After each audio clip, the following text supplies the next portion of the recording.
All right, so to be honest, I've got a lot to say about this tablet. I like it a lot and everything, but at the same time, um, don't buy this tablet, even though it's really good. And I'll tell you exactly why.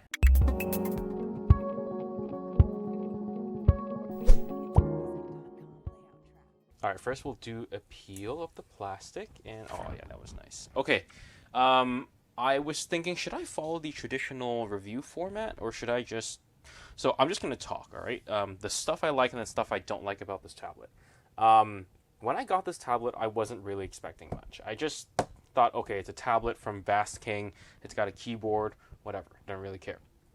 But to be honest, it's my daily driver now. Like I use this more than my Surface Pro 4, which is actually very, very surprising because, yeah, it's an Android tablet. I never thought I would use it that much, and yeah, so I'm using it basically as my daily driver now way more than my Surface Pro 4, which is very surprising.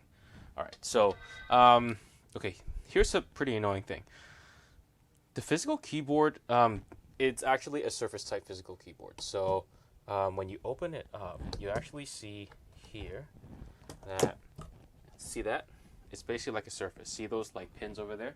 You basically stick it in and it works. However, every time you stick it in, it gives this pop-up, right? You know, physical keyboard connected, which is fine. Whatever. See, physical keyboard connected. Okay. That being said, every time you do this, like you close it, you know, like this, you close it up, you carry it with you, and anytime you jolt this around, and I guess it messes with the connection, this pop-up comes up. It still works. It's just kind of annoying. Like every time you jolt it around, that little pop-up will come up. You know, physical keyboard is being configured. So that's one, small annoying thing, but it's something that is annoying. Okay. Keyboard here is fine. It feels pretty good. Mouse pad here also works as well. It's a little bit short like this, so it's a bit hard to do your double finger scroll. That being said, double finger scroll never really works that much anyway. So see how bad it is? Like it's a tablet, so just use your finger, and it's going to be a lot better. So anyway, so there's that.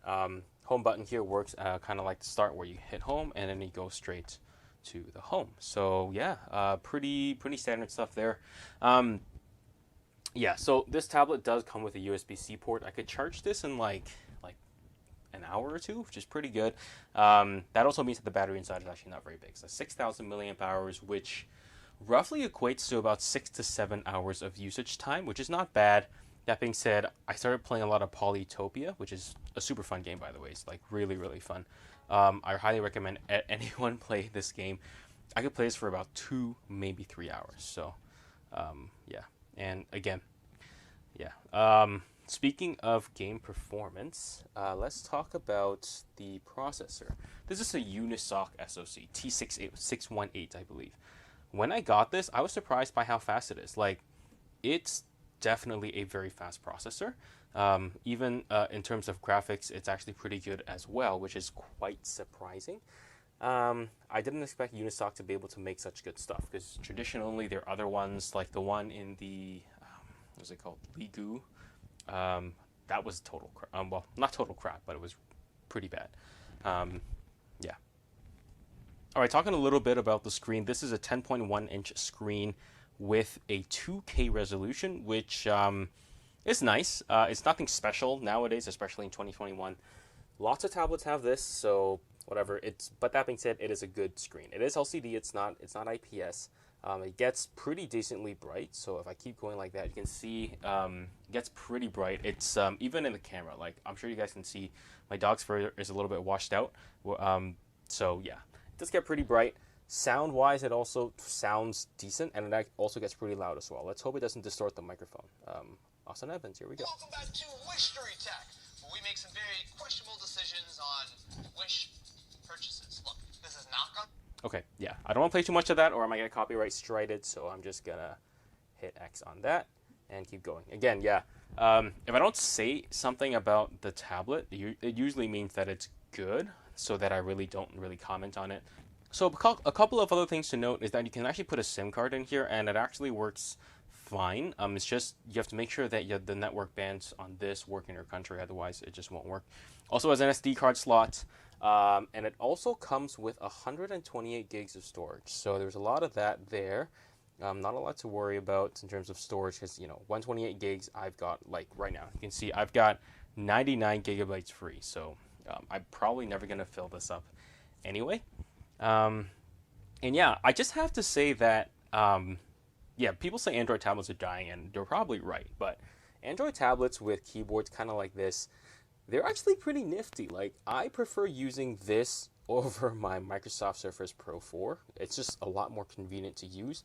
And yeah, I think it's actually really good for, grandmothers, mothers, fathers, older people who are not so, like, this is just really easy to use. So, like, if you're, like, if you want to give it to a kid or an older person, I think it's perfect for them.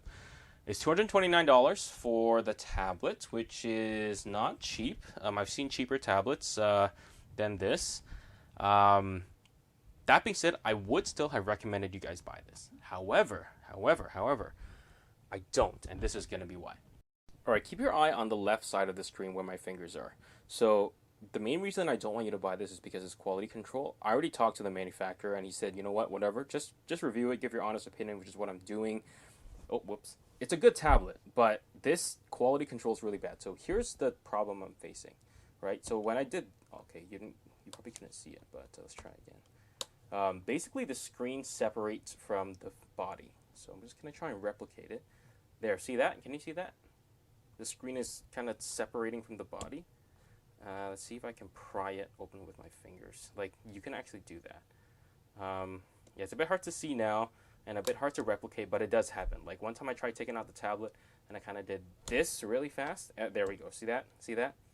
Can you see that right there? You can see that the tablet kind of separated from the screen, which that's really bad quality control. So they got to improve that before they start selling this stuff. Otherwise, though, like, this is a pretty good tablet. Like, I don't have much else bad to say about it. Yeah, this is a great tablet.